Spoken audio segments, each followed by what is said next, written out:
अस्सलाम वालेकुम नाज़रीन, प्रोग्राम बोन हेल्थ के साथ डॉक्टर ख्वाजा साजिद असलम हाजिर है। मैं आर्थोपेडिक सर्जन हूँ। Hip and knee replacements, arthroscopies, fractures, tumours, हड्डियों के जो कैंसर्स होते हैं उनका करता हूँ इलाज। आज का जो हम पब्लिक अवेयरनेस प्रोग्राम कर रहे हैं वो है मेडिकल एथिक्स के बारे में। इसके बारे में पहले भी चंद प्रोग्राम हम कर चुके हैं, लेकिन ये सब्जेक्ट इतना इम्पॉर्टेंट है कि इसको बार बार करने की ज़रूरत है ताकि ज़्यादा से ज़्यादा लोगों में अवेयरनेस क्रिएट हो सके, शऊर क्रिएट हो सके, लोगों को पता हो कि पेशेंट के क्या राइट्स हैं और डॉक्टर्स के क्या राइट्स हैं। अक्सर आप लोगों ने, व्यूअर्स ने देखा होगा, सुना होगा सोशल मीडिया पे, टेलीविज़न पे कि वहाँ उस हॉस्पिटल में लड़ाई हो गई, अटेंडेंट्स गुस्सा हो गए या डॉक्टर्स गुस्सा हो गए। तो ये एक ऐसा प्रोफेशन है मेडिकल का कि इसमें आम लोगों के साथ डायरेक्ट वास्ता पड़ता है। One of those profession. बाकी गवर्नमेंट के बहुत सारे सेक्टर्स हैं जहाँ पे आम लोगों के साथ डायरेक्ट कांटेक्ट होता है। इसी तरह इस प्रोफेशन में भी आम लोगों के साथ डायरेक्ट कांटेक्ट होता है। तो डिफरेंट लेवल के लोग होते हैं, डिफरेंट एजुकेशन लेवल है, डिफरेंट अवेयरनेस लेवल है लोगों का। तो चीज़ों को समझना बड़ा ज़रूरी है, इसलिए हम ये एक सोशल मीडिया पे ये प्रोग्राम कर रहे हैं। इसको हम दो हिस्सों में डिवाइड कर लेते हैं क्योंकि ये बहुत लंबा सब्जेक्ट है। अब हम पहले पार्ट में हम कर लेते हैं कि पेशेंट्स के क्या राइट्स हैं, और दूसरे में फिर कर लेंगे कि डॉक्टर्स के क्या राइट्स हैं। जहाँ तक पेशेंट के राइट्स की बात है, जब तक मरीज़ को अपने राइट्स का पता नहीं होगा, उसको ये नहीं पता होगा कि उसका क्या हक है, उसको क्या क्या इंफॉर्मेशन, मालूमात फराहम करनी चाहिए, होनी चाहिए, जब तक उसको ये नहीं पता होगा तो वो ना तो क्वेश्चन कर सकेगा डॉक्टर्स के साथ, ना वो रिक्वायर्ड डिटेल्स हासिल कर सकेगा। तो जब उसको इन्फॉर्मेशन ही नहीं होगी, चीज़ हो जाएगी और बाद में पता चलेगा कि ये कैसे, ये क्यों, ये कब हुआ है, तो फिर उस पर कन्फ्लिक्ट स्टार्ट होता है। तो ये जानना मरीज़ के लिए बहुत ज़रूरी है कि जब आप जाते हैं स्पेशलिस्ट के पास या किसी भी जनरल प्रैक्टिशनर के पास, किसी भी डॉक्टर के पास आप जाते हैं, आप सफ़र करके जाते हैं ना, घर से निकलते हैं, आप टाइम अपना कंज्यूम करते हैं, आप पैसे लगाते हैं, फ़ीस देते हैं। तो ये आपका राइट है ये जानना कि आपको क्या बीमारी है, उसकी क्या तशख़ीस है, डायग्नोसिस क्या है, उसकी क्या इलाज कर रहे हैं डॉक्टर साहब, और क्या उसका फ्यूचर प्लान है। ये जानना आपका राइट है। और अगर कोई डॉक्टर आपको नहीं बताता है, वो मसरूफ़ है या खुद ही नहीं बताता या भूल गया, वट एवर द रीज़न है, आपका राइट है पूछना, आपका काम है पूछना कि जी, क्योंकि आप हैं ना, पेशेंट तो आप हैं ना। अगर आपकी टांग में दर्द है, नी में प्रॉब्लम है, तो आपके नी में प्रॉब्लम है ना, तो आप सबसे ज़्यादा कंसर्न है ना, आपकी सबसे ज़्यादा रिस्पॉन्सिबिलिटी बनती है पूछना कि जी ये मेरे घुटने में दर्द है तो क्यों है, इसकी डायग्नोसिस क्या है, तशख़ीस क्या है इसकी, क्या आप समझते हैं कि प्रॉब्लम है, क्या इसकी ट्रीटमेंट होनी चाहिए, ऑप्शंस क्या हैं मेरे पास। ये सारी डिटेल आपने पूछनी है। आप उस वक्त तक कुर्सी से उठे ही ना जब तक आपको डॉक्टर इस बारे में इंफॉर्मेशन कंप्लीट ना दे। हाँ, क्योंकि नॉलेज लिमिटेड होता है ना, जनरल प्रैक्टिशनर के पास लिमिटेड नॉलेज है, फिर आप स्पेशलिस्ट के पास जाते हैं, कंसल्टेंट के पास।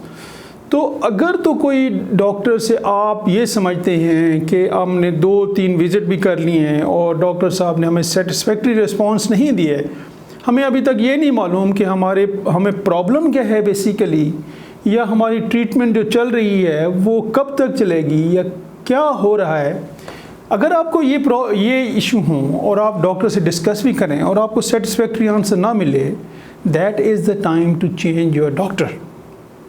फिर आपने किसी और डॉक्टर के पास, किसी स्पेशलिस्ट के पास, किसी और डॉक्टर के पास आपने जाना है, सेकंड ओपिनियन लेनी है एंड अपने क्वेश्चंस के आंसर लेने हैं।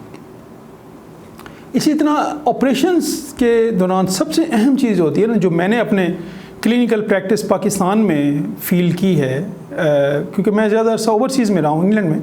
तो इंग्लैंड में तो लोगों का अवेयरनेस लेवल डिफरेंट है, शऊर का लेवल डिफरेंट है। एशियन कंट्रीज़ में थोड़ा सा डिफरेंट लेवल है।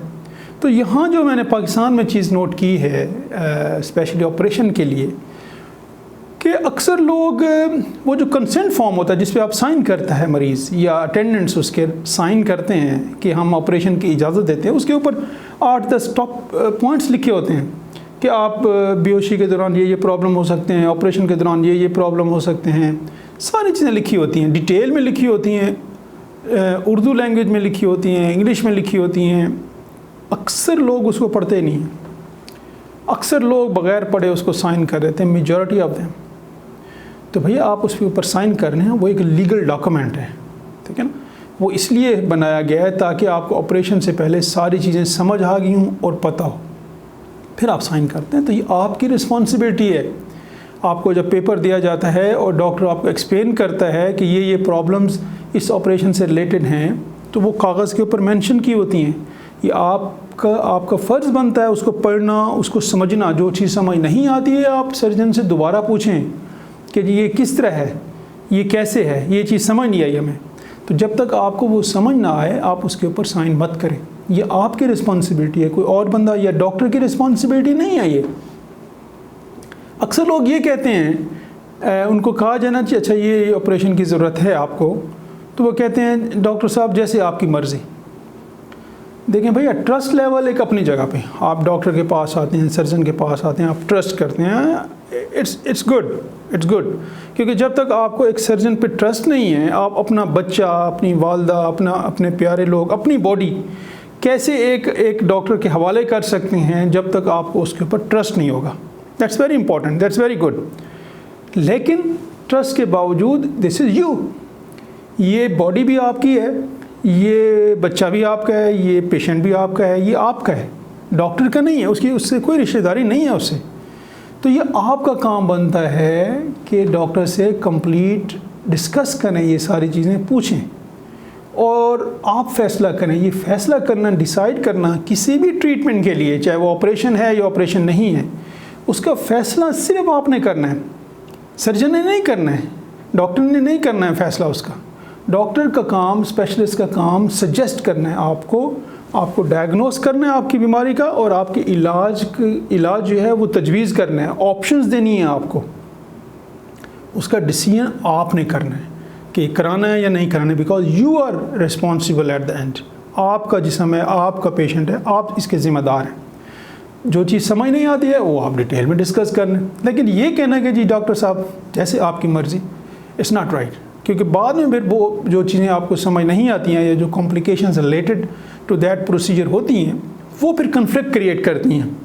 वो फिर आप कहते हैं कि ये डॉक्टर ने हमें बताया नहीं है, हमें ये चीज़ डिस्कस नहीं की, ये नहीं की। तो इसलिए ये बड़ी अहम चीज़ है।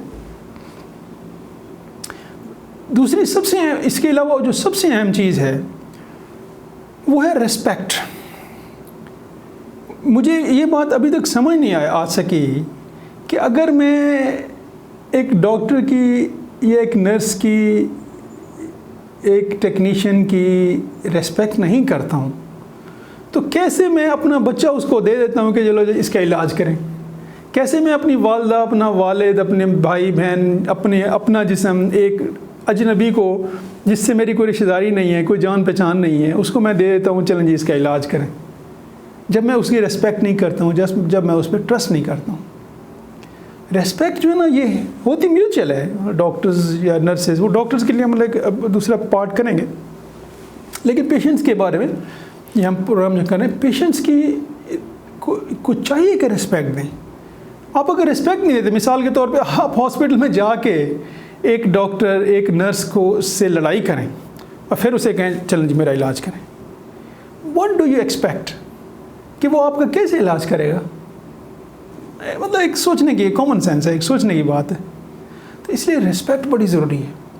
Be respectful. हाँ, आपको कोई चीज़ समझ नहीं आती, जैसे मैंने शुरू में कहा ना कि नॉलेज एक लिमिटेड होता है। को अनलिमिटेड नॉलेज किसी के पास दुनिया में नहीं होता, किसी के पास भी ना था ना है। लिमिटेड नॉलेज होता है। कोई बंदा फ़िलासफ़र नहीं होता है। मेरा अपना नॉलेज जितना है उतना है, हो सकता है किसी और का नॉलेज मुझसे ज़्यादा हो उस बीमारी के बारे में, किसी और का उससे भी ज़्यादा हो। हाँ, आपको कोई चीज़ समझ नहीं आती, आपका कन्फ्लिक्ट है, आप समझ रहे हैं कि आपके पेशेंट की या आपकी केयर अच्छी नहीं हो रही, डॉक्टर साहब ठीक नहीं कर रहे, आप change the doctor, simple is that.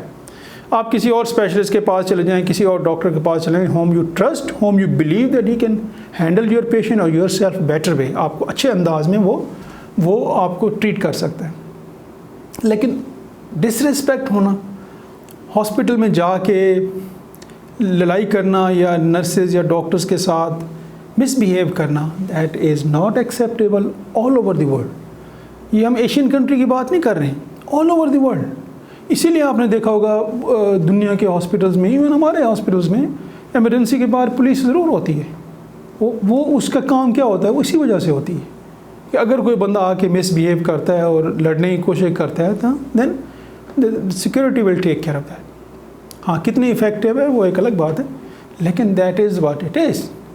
लेकिन अपार्ट फ्रॉम सिक्योरिटी की इन्वॉल्वमेंट, उससे पहले एक कॉमन सेंस है कि आप रेस्पेक्ट करेंगे तो आपकी इलाज बेहतर होगा ना।